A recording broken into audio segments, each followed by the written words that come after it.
자, 오늘 이렇게 수요 예배에 나오신 모든 분들 주님의 이름으로 환영하고 축복합니다. 서로 같이 인사하시겠습니다. 우리 말씀에 은혜 받으세요. 인사하시죠. 네. 한 번 더 인사하실까요? 하나님 우리에게 좋은 일을 주십니다. 인사하시죠. 네, 자꾸 좋은 생각을 하고 좋은 일을 기대해야 그래야 우리에게 좋은 일이 많이 일어난답니다. 그죠? 가만두면 이상하게 사람들은 우울해지고 처지게 돼 있어요. 근데 자꾸 하나님 안에서 좋은 생각하고 먼저 감사하고 기쁜 생각하고 그러면 하나님께서 우리에게 더 많은 은혜를 주신다고 합니다. 우리 말씀을 통해서 또 하나님께서 주시는 은혜가 있을 줄 믿습니다. 오늘 이 말씀은 바울이 이제 빌립보 교인들에게 이제 하는 권면입니다. 이 권면을 어떻게 하면 좀 한 관점에서 이렇게 잘 볼 수 있을까 이렇게 기도하면서 봤더니 그리스도인의 삶의 자세에 대해서 쭉 얘기하는 게 아닌가 이런 생각이 듭니다. 그래서 오늘 본문 말씀을 중심으로 그리스도인의 삶의 자세 세 가지에 대해서 생각해 보려고 합니다. 첫 번째, 그리스도인의 삶의 자세는 기뻐하는 겁니다. 기뻐하는 거. 1절에 보세요. 끝으로 나의 형제들아 주 안에서 기뻐하라. 너희에게 같은 말을 쓰는 것이 내게는 수고로움이 없고 너희에게는 안전하니라. 그렇죠. 이게 그리스도인의 아주 중요한 표지가 기쁨입니다. 기쁨. 그렇죠. 왜 이렇게 기쁜가? 주님의 그 은혜와 사랑을 받으면서 사니까 기쁜 것입니다. 주님께서 내 인생을 책임져 주시고 주님께서 내 삶에 동행해 주시고 주님께서 내 안에 계시니까 그 전에 없던 것이 있으니까 기쁨의 근원이신 주님이 우리 안에 있으니까 우리가 기뻐하게 되는 것입니다. 그래서 이 기쁨은 그리스도 그 사람이 살아있는 믿음의 사람인가 아닌가 이것을 보는 중요한 그런 척도가 됩니다. 그래서 성령의 열매라고 그랬죠. 성령의 열매는 사랑과 희락과 화평과 그렇죠. 그래서 이 사랑하고 그거에 못지않게 이 사람이 늘 주님이 주시는 그 기쁨을 내적으로 누리고 그것이 겉으로 나타나는가 이것이 굉장히 중요합니다. 저는 제가 주님께서 주시는 그 안에 내적으로 주시는 그 기쁨을 맛보고 나서 이 사람들을 볼 때 이분이 얼마나 은혜 안에 사는 사람인가 그렇지 않은 사람인가 딱 봤을 때 그거는 어떻게 감출 수가 없습니다. 사람이 속으로 좋으면은요 겉으로 그 티가 안 날 수가 없어요. 그렇죠? 그래서 그 사람이 정말 그 안에 기쁨을 가지고 있는가 이것이 뭐 겉으로 굉장히 티가 나든 안 나든 그게 중요한 것은 아니지만 어쨌든 그분의 모습과 표정과 하는 것을 보면 이분은 주님께서 주시는 기쁨이 있는 사람이구나 아니구나 그런 것을 어느 정도 느낄 수 있고 그런 모습이 있느냐 없느냐에 따라서 이분이 살아있는 신앙인이구나 아니구나 이런 것들을 제 나름대로는 가늠해 보는데요. 거의가 맞습니다. 보면 거의가 맞아요. 목사님들도 설교할 때 보면 너무 이렇게 딱딱하게 굳어가지고 권위적이고 이렇게 설교하는 사람이 있잖아요. 저는 체질적으로 그건 좀 잘못됐다고 생각합니다. 아니 왜 하나님의 살아계신 기쁨과 복음을 전하는데 왜 굳어가지고 딱딱해가지고 목소리 깔아가지고 말이야 여러분 그러시죠 막 이래가면서 어떻게 그럴 수가 있습니까? 하나님이 우리 안에 계신데. 그래서 이 한국교회 유명한 목사님들 중에도 그런 분들이 조금 있었어요. 저는 그래서 저분이 메시지는 좋은데 왜 표정에는 기쁨이 안 나타날까 그랬는데요. 나중에 제가 보니까 다 이유가 있더라고요. 그분이 은퇴해가지고 지금 한 74, 5세 되셨는데요. 유튜브 하세요. 근데 유튜브 할 때는 표정이 어린아이 같고 그 안에 있는 기쁨이 그대로 녹아나요. 근데 현역 때는 왜 그랬는가? 장로님들하고 싸우느라고. 네? 설교 가지고 트집 잡고 뭐 어쩌고 그러니까 이분이 아주 자기 나름대로 속에는 복음이 있었는데 그 싸우느라고 그 표정을 아주 근엄하게 하고 독하게 하고 그게 묻어났던 거예요. 근데 이제 은퇴하고 나서 누구 눈치 볼 일도 없고 그렇잖아요. 그러니까 그 자유함이 있더라고요. 그 기쁨이 묻어나는 게 있더라고요. 제가 엊그저께 또 미국에서 크게 목회하시는 그 목사님 설교를 또 한 두어 편 들었는데 그분도 그전에는 이상하게 보면 어딘가 눌려 있고 자유함이 없고 웃는 것도 없고 설교 시간이 경직돼 있고 그렇다. 그런데 그분도 내용은 굉장히 좋은 분이에요. 아니 저렇게 그 좋은 내용을 하면서 어떻게 얼굴에 기쁨이 없을까? 그때는 그분이 또 교회에서 분란이 있어가지고 몇 년 싸우는 기간이었었거든. 그리고 복음의 자유가 설교에까지 하는 모습에까지 나타나지 않았습니다. 그런데 요즘에는 그분이 그래가지고 싸우다 안 돼가지고 교회를 나가가지고 개척해가지고 그전 못지않는 교회를 읽었어요. 뭐 교회도 뭐 엄청나게 크게 짓고 막 지금 잘 나가고 있는 거예요. 그러니까 그 모습이 드러나는 겁니다. 뭐 좋아가지고 어쩔 줄을 몰라. 막 얼굴이 뭐 입이 막 이렇게 찢어지려고 그래. 옛날에는 그런 거 상상도 못했어요. 그렇죠? 그렇게 되는 겁니다. 보면 복음 안에서 누리는 자유는 우리 삶 가운데 나타나게 되어 있는 것입니다. 환경과 형편을 넘어서 주 안에서 기뻐할 수 있습니다. 근데 그분들은 내가 가만히 보면 환경과 형편까지 넘지를 못했어. 이게 좀 약간 아이러니예요. 목사님들이라도 이게 보면 또 그럴 수도 있어요. 그렇지만 환경과 형편을 넘어서 주님께서 주시는 자유를 우리가 누릴 수 있어야 된다. 기쁨을 누릴 수 있어야 된다. 주님 안에서 기뻐하고 감사하고 주님을 바라보면서 살면 지금 형편은 어떻든 우리는 그걸 보고 사는 것이 아니라 나를 괴롭히는 사람이 있고 나를 욕하는 사람이 있고 그래도 그거에 너무 구애받는 것이 아니라 주님 안에서 기뻐할 수 있는 것입니다. 그렇죠? 주 안에서 기뻐하라 그랬죠. 주님 안에서 내가 누구인가, 내가 주님과 어떤 관계를 맺고 있는가, 이런 것을 가지고 살면 형편은 조금 달라질 수 있는 것입니다. 그것에 의해서 휘둘리지 않고 우리가 살 수 있는 것입니다. 주님 안에서 힘을 얻고 어려움에 대처할 지혜와 힘도 주시고 환경도 변하게 해 주시는 것입니다. 주님께서 주시는 자유함이 있는 것입니다. 저와 여러분은 어떤 상황에서든지 주님으로 인해서 기뻐하며 사시기를 우리 주님의 이름으로 축복합니다. 꼭 기억해야 돼요. 환경은 변하는 겁니다. 여건은 변하는 겁니다. 사람이 나를 괴롭게 할 수도 있습니다. 그러나 그런 것들은 변하는 것이기 때문에 변하는 것에 영향을 받고 우리의 본질적인 주님이 주시는 기쁨과 그 은혜 이거 가지고 이것까지 영향을 받으면서 살면 그거는 우리가 많이 손해보는 것입니다. 속상한 일이 있어도, 그렇죠? 지금 잘 안 풀리는 일이 있어도 그것을 뛰어넘어서 역사하시는 주님 안에서 기뻐하는 것입니다. 그러니까 이 기쁨은 상황과 여건을 초월하는 주님 안에서 주시는 기쁨입니다. 그렇죠? 그러니까 우리가 이 기쁨을 뺏기지 않기 위해서 굉장히 노력해야 돼요. 악한 마귀는 자꾸 우리에게 그 기쁨을 뺏어가려고 합니다. 미운 마음을 주기도 하고, 그렇죠? 두려운 마음을 주기도 하고, 걱정과 근심의 노예가 되기도 하고, 사소한 일 가지고 마음 상해가지고, 그렇죠?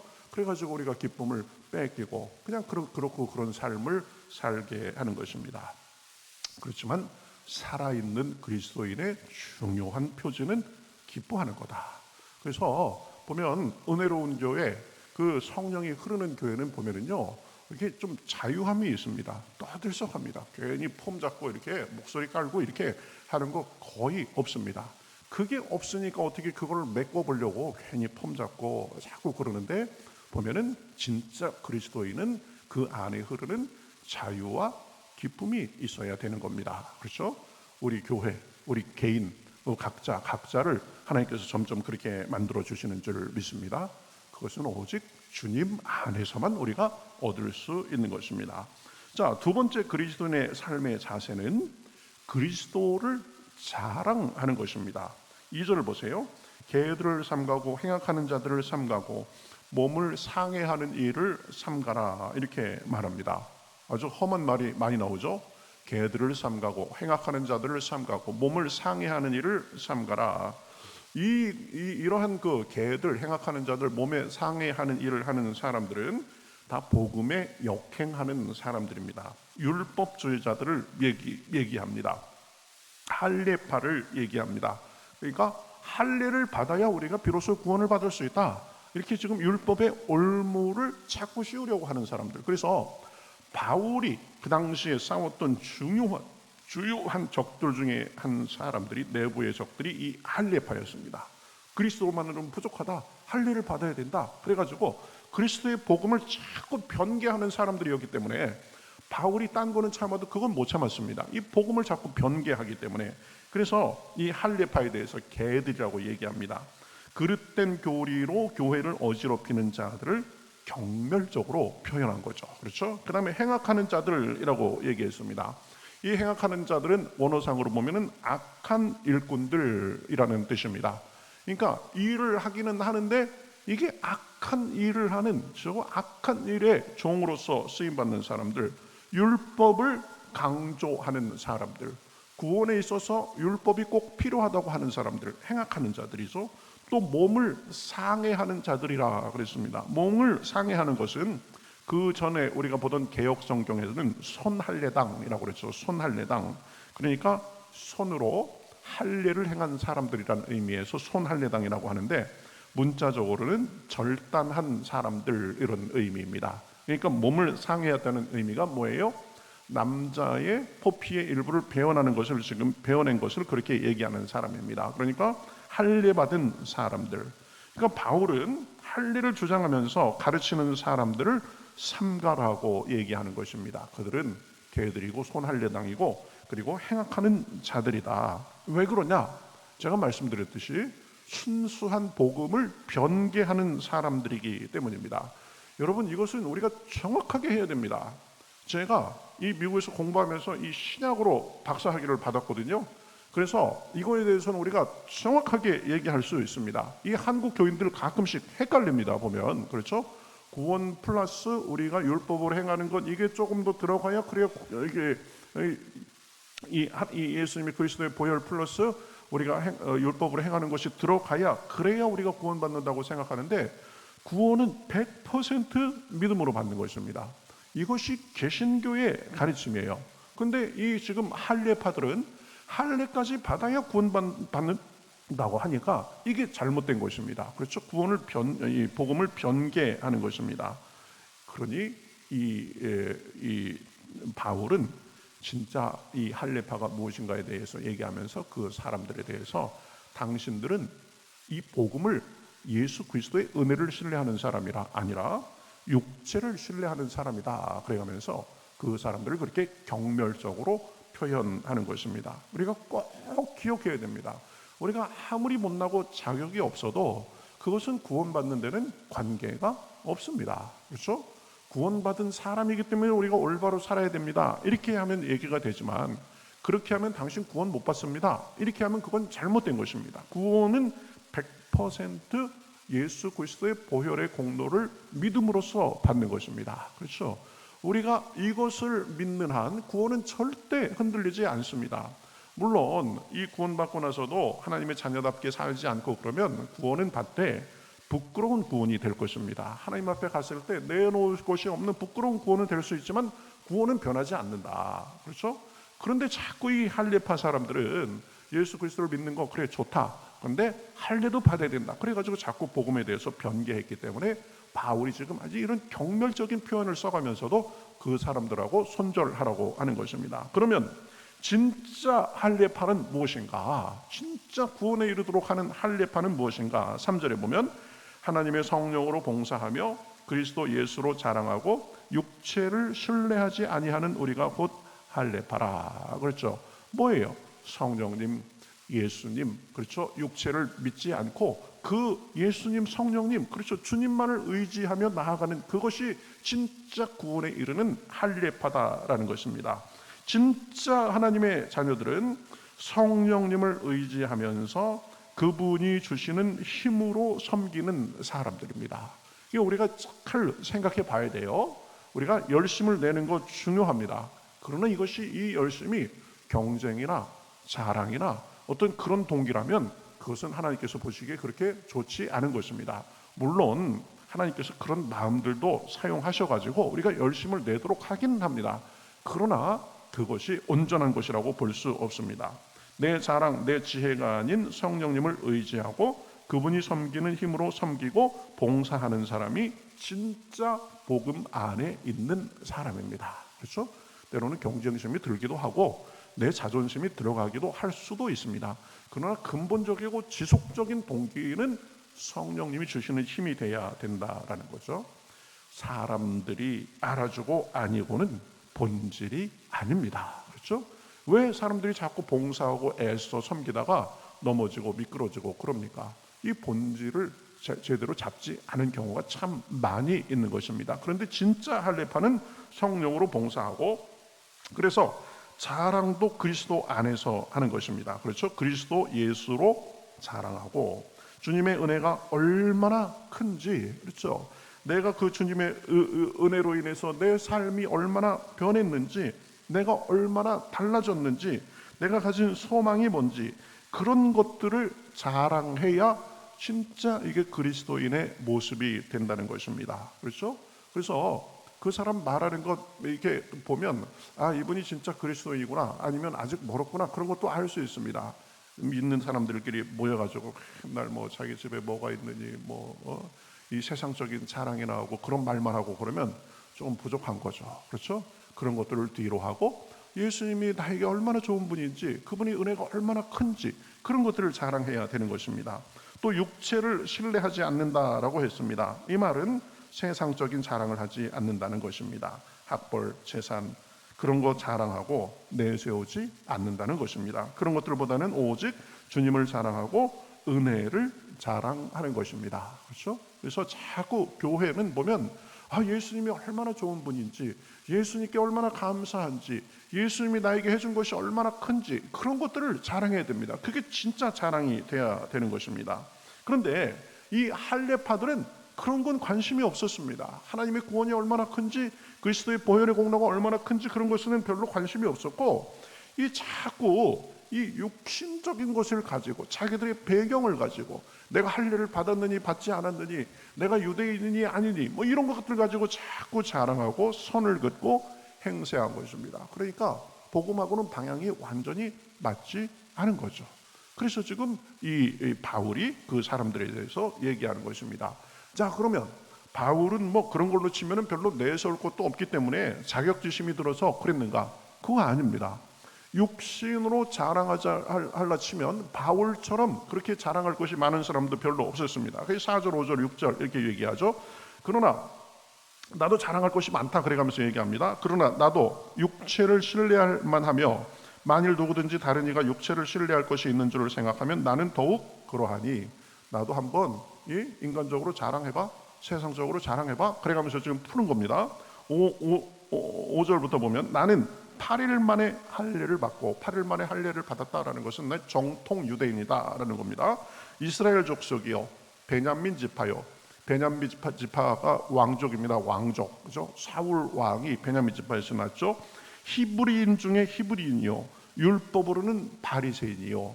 그 당시 율법으로 가장 사람들에게 영향력을 끼치고 다수파가 바리새파였습니다.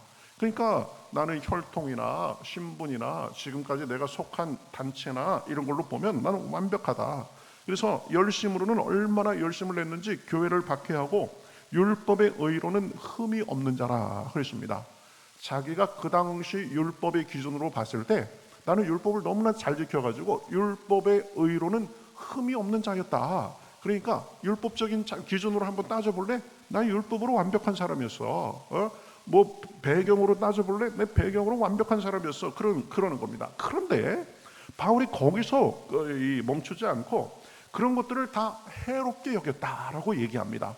복음에 눈을 뜨니까 그런 것들이 아무것도 아니다라는 것을 느끼게 된 것입니다. 7절 8절, 그러나 무엇이든지 내게 유익하던 것을 내가 그리스도를 위하여 다 해로 여길 뿐더러 또한 모든 것을 해로 여김을, 이렇게 얘기합니다. 내가 그전에는 그런 자랑으로 살고 그런 것들을 내세우며 살았는데 내가 눈을 뜨고 보니까 그런 것들은 내게 단지 해로운 것일 뿐이다, 이렇게 얘기하는 거죠. 그러니까 그리스도를 제대로 만나면 이전의 세상적인 자랑은 다 들어가게 되어 있습니다. 바울은 자랑 삼던 것을 심지어 해롭게 여긴다라고 했습니다. 그리고 해롭게 여긴다고 했을 뿐만 아니라 9절에 보면 그것을 배설물로 여긴다라고 얘기했습니다. 내가 집안 자랑하고 학벌 자랑하고 내 잘난 것 자랑하고 그런 거 그리스도 안에서 눈을 뜨고 보니까 그거는 나에게 해롭고 배설물과 같은 것이다. 그 자랑은 헛된 자랑이고 자기에게 유익이 안 된다라고 얘기하는 겁니다. 놀랍죠? 그렇죠? 아니 이 사람이 난 사람 중에 난 사람이고 교육도 요즘으로 치면 서울법대 나온 사람이 서울법대, 그렇죠? 네. 가장 최고의 학자 문화에서 배운 사람이고 젊은 나이에 그 바리새파들 중에서도 인정을 받아가지고 지금 그 지도자 역할을 하고 했던 사람입니다. 그런데 왜 그렇게 변했는가? 뒤에 하는 고백 보면 놀랐습니다.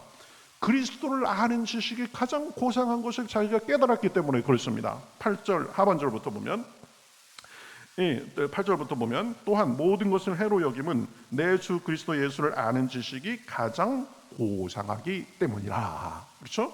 내가 그를 위하여 모든 것을 잃어버리고 배설물로 여김은 그리스도를 얻고 그 안에서 발견되려 함이니, 이렇게 얘기합니다.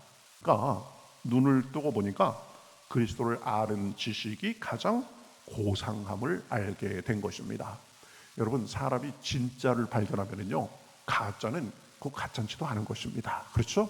지금 바울이 내가 진짜의 눈을 뜨니까 그 전에 거는 야 내가 이걸 쫓아가지고 이걸 자랑으로 삼고 살았는데 해로운 것이고 보니까 배설물과 같은 것이다라고 얘기하는 것입니다. 가장 좋고 영원하고 놀라운 복임을 깨달은 것입니다. 복음이. 그래서 그 전에 좋다고 생각했던 것들을 다 해로 여기고 심지어는 배설물로 여기게 된 것입니다. 여러분, 우리도 그러해야 되는 것입니다. 그분을 알고 그분의 은혜를 입고 그분과 동행하고 그분을 닮아가는 것이 가장 고상하고 영원한 일인 줄 믿습니다. 그렇죠? 그전에는 그저 육신의 욕심을 따라서 살고 세상의 자랑을 따라서 살고 그것이 다인 줄 알고 살았는데 그것보다 더 좋은 것 진짜가 있더라는 거예요. 그렇죠? 진짜 고상한 것이 있더라는 것입니다. 그러니 육신의 자랑이 아닌 그리스도를 사랑하고 그리스도 안에서 자랑하게 되는 것입니다. 여러분은 이 눈을 뜨셨나요? 그리스도를 아는 지식이 가장 고상하구나 하는 그것을 정말 여러분들 그렇게 고백하고 맛보며 살고 있습니까? 여기까지 가야 되는 것입니다. 그렇죠? 그래서 우리가 이 땅에서 살기 때문에 이 땅의 것도 필요하고 하지만 분명히 우리가 무엇을 쫓아야 되고 하는 것을 분명히 알아야 되는 것이죠. 여러분, 그리스도를 알면 알수록 얼마나 고상하고 얼마나 새로운 것이 날마다 풍성하게 갑니까? 그렇죠? 세상 것들을 쫓아가면 내가 이것 때문에 좋아할까 좋을까 저것 때문에 좋을까 해가면서 쫓고 하지만 쫓는 과정에서는 잘 모르니까 어느 정도 그래도 뭐 기대도 있고 그런데 막상 얻고 보면 그건 별로 그렇게 좋은 게 없는 겁니다. 그렇죠? 공부 많이 해가지고 학위 받으면, 저도 그랬어요. 학위만 받으면 뭐가 새 세상이 열릴 것 같았는데 그거 별거 아니에요. 그냥 며칠 기분 좋고 몇 주 좀 우쭐해지고 그러더라고요. 그런데 그 다음부터는 그거 아무것도 아니에요. 그렇죠? 돈 많이 벌어도 그렇다고 그러잖아요. 돈 많이 벌면 내가 뭐 날아갈 것 같고 그렇지만 어느 정도 선 이상 지나가면 그것도 뭐 돈도 별 더 큰 의미가 없다고 하잖아요. 그렇죠? 제가 그 전에 한번 말씀드렸는데 옛날에 그 고은하 당시 전성기의 고은하는 대단했었죠. 그분이 지금 권사님 됐습니다. 어떻게 해서 신앙생활을 하게 됐는가? 그분이 트로피 같은 거 많이 받고 그래서 방 하나에 트로피 방을 만들어 놓고 가서 먼지 들고 그거 닦으면서 뿌듯해하고 그게 자기 취미였었대요. 그런데 어느 날 그 트로피 같은 걸 막 닦고 있는데 갑자기 허무한 생각이 확 들더래요. 내가 이렇게 뭐 이거 가꾸고 빛내고 그러는데 이게 도대체 내 인생에 뭔가? 자기가 귀하게 생각하고 했는데 그거 아무것도 아니더라는 거예요. 그래가지고 허무감이 몰려와가지고 그거로 인해서 이 기독교 신앙을 갖는 계기가 됐다라는 것입니다. 여러분, 주님께서 주시는 만족과 주님께서 주시는 참 삶, 주님께서 주시는 참 생각, 그 지식만이 가장 고상한 것인 줄 믿습니다. 그렇죠? 그러면 편치 않는 그 만족과 소망을 가지고 살 수 있는 것입니다. 그러니까 그리스도인의 삶의 자세는 보면은 그리스도를 자랑하면서 사는 것입니다. 마지막으로 세 번째는 표대를 향해서 나아가는 것입니다. 그렇죠? 12절에 보면 내가 이미 얻었다 함도 아니요 온전히 이루었다 함도 아니라 오직 내가 그리스도 예수께 잡힌 바 된 그것을 잡으려고 달려가노라, 이렇게 말합니다. 왜 그래요? 11절에 보면 어떻게 해서든지 죽은 자 가운데서 부활에 이르려 하노니, 그러니까 그리스도인의 삶은 하나의 목적을 향해서 쭉 나아가는 삶이다라는 거죠. 왜 그렇습니까? 부활은 반드시 있을 것이기 때문입니다. 그때 부끄럽지 않고 상급을 받기 위해서 달려간다는 것입니다. 그렇죠? 14절, 표대를 향하여 그리스도 예수 안에서 하나님이 위에서 부르신 부름의 상을 위하여 달려가노라. 그렇죠? 이것은 누구나 가져야 될 마음가짐입니다. 왜 그렇습니까? 이 표대를 향해 나아가는 것이 왜 그렇게 중요합니까? 이 땅은 우리가 영원히 머물 곳이 아니기 때문입니다. 우리의 시민권은 하늘에 있다고 했습니다. 20절, 21절. 그러나 우리의 시민권은 하늘에 있는지라 거기로부터 구원하는 자 곧 주 예수 그리스도를 기다리노니 그는 만물을 자기에게 복종하게 하실 수 있는 자의 역사로 우리의 낮은 몸을 자기 영광의 몸의 형체와 같이 변하게 하시리라. 그렇죠? 부활의 때가 있을 것이다. 주님이 오시는 때가 있을 것이다. 그 날을 생각하면서 표대를 향해서 나아가는 마음으로 살아야 되는 것입니다. 그것을 잊고 살면 가장 중요한 것을 잊고 사는 것이고, 잘못하면 멸망의 자식들하고 똑같아질 수 있는 것입니다. 그렇죠? 18절 19절 보세요. 내가 여러 번 너희에게 말하였거니와 이제도 눈물을 흘리며 말하노니 여러 사람들이 그리스도의 십자가의 원수로 행하느니라. 그렇죠? 복음에 대해서 모르고 지금 이 십자가의 원수로 행한다. 그래서 19절, 그들의 마침은 멸망이요 그들의 신은 배요 그 영광은 그들의 부끄러움에 있고 땅의 일을 생각하는 자라. 이 사람들의 특징을 한마디로 얘기하면 뭡니까? 땅의 일을 생각하며 사는 사람들입니다. 그러니까 영원한 천국을 바라보고 그것을 향하면서 살지 않고 결국 사라질 세상을 영원한 것처럼 여기고 사니까 당연히 만족도 의미도 없이 멸망의 길로 가는 것입니다. 물론 우리가 세상에 살면서 필요한 것들을 위해서 애쓰고 힘써야 되는 것이 있습니다. 그러나 제가 늘 말씀드리지만 목적과 방편을 잊으면 안 됩니다. 이 세상은 우리가 다 결국 두고 갈 것들입니다. 그렇죠? 영원하지 않습니다. 그러니 영원한 본향에 초점을 두고 살아야 되는 것입니다. 이 세상에서도 우리가 의미 있고 보람 있고 행복하게 살아야 됩니다. 그러나 이 세상이 영원하지 않고 이 세상은 결국 떠날 날이 있을 것이다라는 것도 또한 알고 살아야 되는 거죠. 여행하면 이게 참 좋은 데 가면 너무 좋아요. 그래서 여행하면서 사귄 사람들도 있고, 야, 여기 살면 참 좋겠다, 그렇게 생각이 들 때가 있습니다. 그래서 집에 돌아오는 날이 되면은 오기 싫죠. 예? 애들은 뭐 엄마 아빠 뭐 조금 더 있다 가자 그래가면서 막 그러고, 근데 우리는 또 챙겨가지고 옵니다. 그렇죠? 왜요? 여행은 여행일 뿐이기 때문입니다. 그냥 잠시 들렀다가 다시 집으로 돌아가야 될 때가 있기 때문입니다. 이 땅에서의 삶이 그렇습니다. 그러니 이 땅에 우리가 너무 정주고 영원히 살 수 있을 것처럼 하면 그것은 굉장한 착각입니다. 그렇죠? 여행이 좋은 곳이라도 그곳을 잠시 들렀다가 시간이 지나면 떠나야 되는 것처럼, 그렇죠?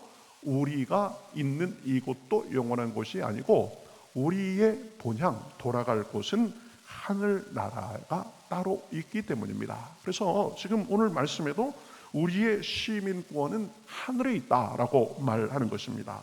그러니 그곳을 향하며 또 그곳에 돌아갈 준비를 하면서 그곳에서 영원히 살 준비를 하며 그 표대를 향해서 계속 나아가는 그런 마음 자세를 가지고 살아야 됩니다. 그러면은요, 여러분, 우리가 그저 자꾸 이 내세만을 생각하고 그러기 때문에 이 땅에서 붕 뜬 삶을 사는 것이 아니라 우리가 결국은 이 땅을 떠나서 영원히 있을 곳이 있다라는 것을 알고 살면 이 땅에서의 삶도 훨씬 더 잘 살 수 있고 보람 있게 살 수 있고 의미 있게 살 수 있는 것입니다. 그렇죠? 방편과 목적을 구분하면서 그렇게 살고 착각하지 않으면서 살 수 있는 것입니다.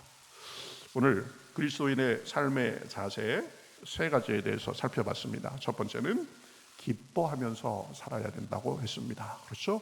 기쁨은 우리가 만들어내는 것이 아니라 주님 안에서 우리가 받으면서 누릴 수 있는 것입니다. 세상에 그 어떤 것이 줄 수 없는, 어떤 것도 뺏을 수 없는 기쁨을 누리면서 사는 것이죠. 그리고 육신을 자랑하는 것이 아니라 그리스도를 자랑하면서 사는 삶이라고 했습니다. 그리스도를 자랑할 때 우리의 삶의 내용이 그리스도로 인해서 더 풍성해지고 더 아름다워지는 것입니다. 그리고 표대를 향해서 나아가는 그런 자세를 가지고 살아야 된다고 했습니다. 그저 이리 기웃 저리 기웃 그래가면서 살기에는 인생이 너무 짧습니다. 그리고 그렇게 살면 마지막 종착점에 갔을 때 우리가 후회할 확률이 높아지는 것입니다.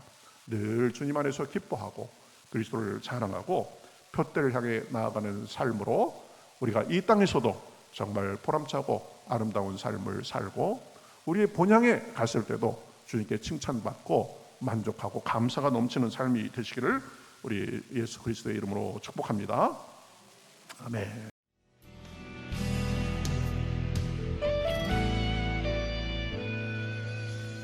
주님 말씀하시면 내가 나가리다. 주님 뜻이 아니면 내가 멈춰서리다.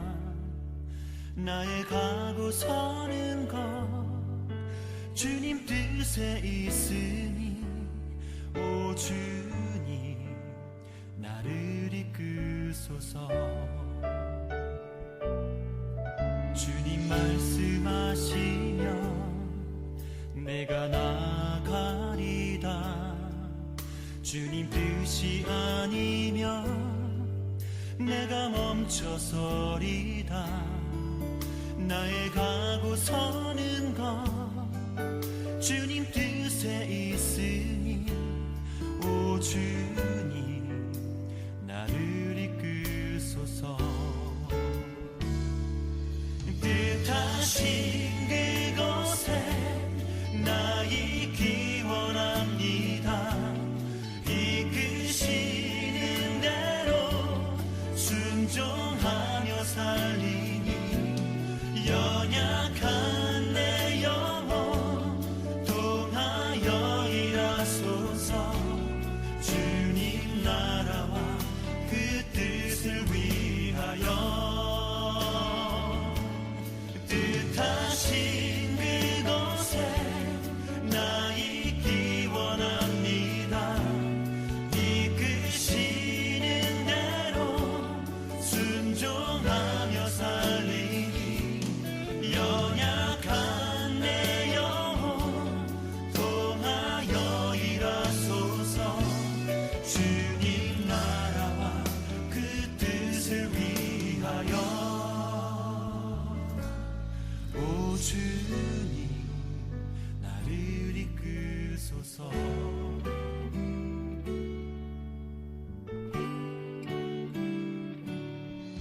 주님 말씀하시면 내가 나가리다. 주님 뜻이 아니면 내가 멈춰서